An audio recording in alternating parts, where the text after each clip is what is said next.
ఆయన మీకు తోడుగా ఉండి నడిపిస్తాడు. హల్లెలూయా. అందరు కలిసి పాడుతామా? ఆమేన్. సర్వసత్యంలో నడిపించుట సాధ్యం, పరిశుద్ధాత్మను అనుగ్రహించుట సాధ్యం. నీలా పరిశుద్ధ దేవుడు లేని, నీలా మీరు పాడాలి.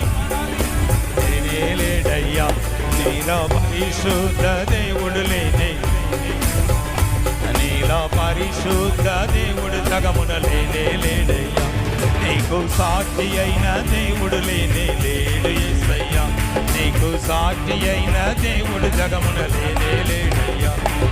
బలవంతుడా, అఘోన్నతుడా, స్తోత్ర